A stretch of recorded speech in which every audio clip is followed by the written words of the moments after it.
आज की वीडियो में हम कवर करेंगे कि कैपिचुलेशन क्या होता है और इस वीडियो के एंड तक आप ये सीखेंगे कैपिचुलेशन को हम चार्ट पर कैसे देखें, हम इस कंसेप्ट को ट्रेडिंग में कैसे यूज करें और कैपिचुलेशन की इंपॉर्टेंस क्या होती है। ये टॉपिक शुरू करने से पहले हम ये देखते हैं कि इंस्टीट्यूशन कैसे काम करते हैं और वो चार्ट को कैसे देखते हैं। देखिए, इंस्टीट्यूशन इन्वेस्ट करने से पहले इन दो चीज़ों का जरूर ध्यान रखते हैं।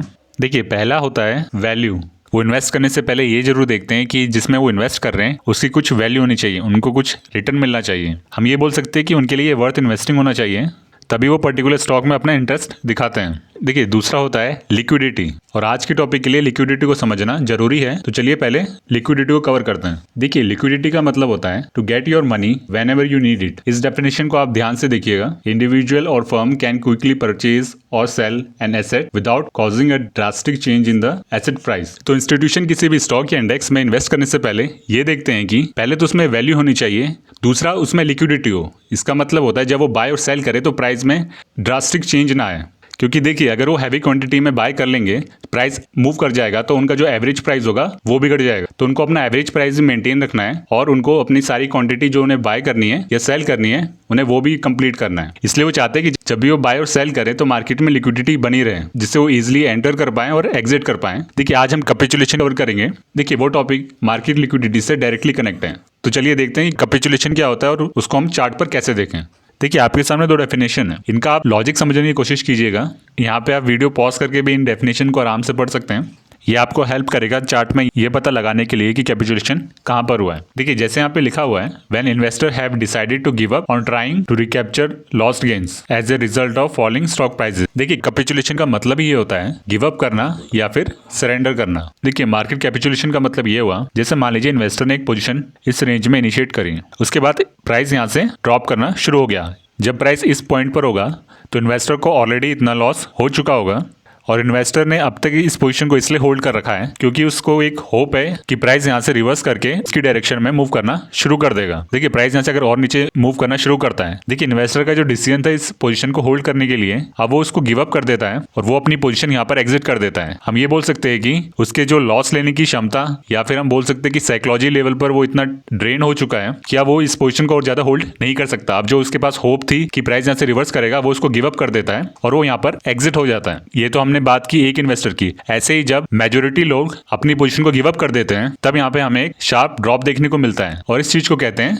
Market capitulation. ये इंस्टीट्यूशन के लिए क्यों फेवरेबल होता है, तो चलिए उसको देखते हैं। देखिए, जैसे अभी आपके सामने एक चार्ट है, आप देख रहे हैं कि प्राइस यहाँ से अप डायरेक्शन में मूव कर रहा है, हायर हाई और हायर लो बनाते हुए जा रहा है। हमें थोड़ा डिक्लाइन देखने को मिलता है, एग्रेसिव है पर हमें डिक्लाइन देखने को मिलता है। देखिए, यहाँ पे मेजॉरिटी जो इन्वेस्टर की साइकोलॉजी ये रहेगी कि यहाँ पे एक नियरेस्ट सपोर्ट है, तो प्राइस यहाँ से ऊपर मूव कर जाएगा, तो ये उन्हें होप देगा कि प्राइस यहाँ से रिवर्स कर सकता है। पर फिर प्राइस और नीचे ड्रॉप कर गया तो फिर कुछ इन्वेस्टर्स के लिए ये एक सपोर्ट जोन होगा। उन्हें लगेगा कि प्राइस यहाँ से मूव कर जाएगा अप डायरेक्शन की ओर, वो अभी भी अपनी पोजीशन गिव अप नहीं करते हैं। पर आप जैसे देखेंगे प्राइस और नीचे ड्रॉप कर जाता है, तो जिन इन्वेस्टर्स ने इस जोन में पोजीशन ली थी, तो देखिए इस पॉइंट पर उनके अकाउंट में बहुत ज्यादा लॉस हो जाता है। वो साइकोलॉजिकली भी बहुत ड्रेन हो जाते हैं और हम बोल सकते हैं कि वो नम हो जाते हैं इतने कि वो देख नहीं पाते कि प्राइस और इतना नीचे मूव कर चुका है। वो रियलाइज नहीं कर पाते कि प्राइस उनके एंट्री लेवल से काफी नीचे मूव कर चुका है। तो इस पॉइंट के बाद जब भी प्राइस थोड़ा भी नीचे मूव करता है, तो वो अपना ये डिसीजन की इस प्राइस को ओवर होल्ड करना है, वो गिव अप कर देते हैं। तो जितने भी इन्वेस्टर ने यहाँ पे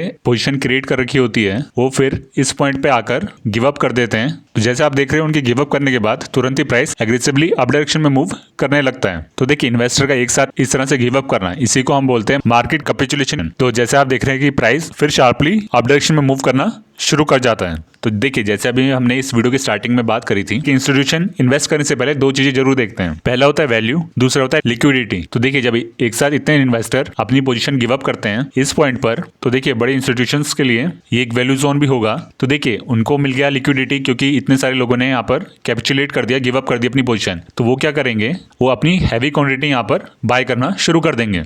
तो इसलिए आप देखते हैं कि जब प्राइस ना शार्पली ड्रॉप होता है और प्राइस यहाँ से एग्रेसिव मूव करना शुरू कर देता है, तो ये जो आप देख रहे हैं एग्रेसिव जो मूव आता है, ये उन्हीं की बाइंग से आता है। क्योंकि देखिए, अगर कोई बायर है तो सामने सेलर भी है। तो जब ये इन्वेस्टर अपनी पोजीशन सेल करते हैं, तो सामने इतनी सारी पोजीशन को कलेक्ट करने के लिए, बाय करने के लिए, तो सामने एक बायर भी होता है और इतनी हैवी क्वांटिटी में बाय इंस्टीट्यूशन करते हैं। देखिए, उनको लिक्विडिटी तभी मिलती है जब मेजोरिटी लोग अपनी पोजीशन गिव अप करना शुरू कर देते हैं। तो देखिए अभी इस वीडियो को आप पॉज कीजिए और सोचिए कि हम इसको चार्ट पर कैसे देखेंगे, कौन सा इंडिकेटर हमें ये बताएगा कि यहाँ पर हाई लिक्विडिटी है। देखिए जैसे अभी हमने बात करी, एक तरफ है बायर्स और एक तरफ है सेलर्स। जब वो हैवी क्वांटिटी में ट्रेडिंग करेंगे, जोन में अगर इतनी सारी ट्रेड होगी तो हम बोल सकते हैं हमें यहाँ पे हैवी वॉल्यूम दिखेगी, तो हमें ये वॉल्यूम इंडिकेटर से पता लग जाता है। तो चलिए वो एग्जांपल देखते हैं। तो जैसे आप इस चार्ट में देख रहे हैं, यहाँ पे प्राइस रेंज में था, फिर प्राइस यहाँ से ड्रॉप करना शुरू हुआ। देखिए इस पॉइंट के बाद हमें एक शार्प डिक्लाइन देखने को मिला, और जैसे आप यहाँ पर वॉल्यूम में देख सकते हैं, वॉल्यूम में भी हमें यहाँ पे शार्प इंक्रीज देखने को मिला।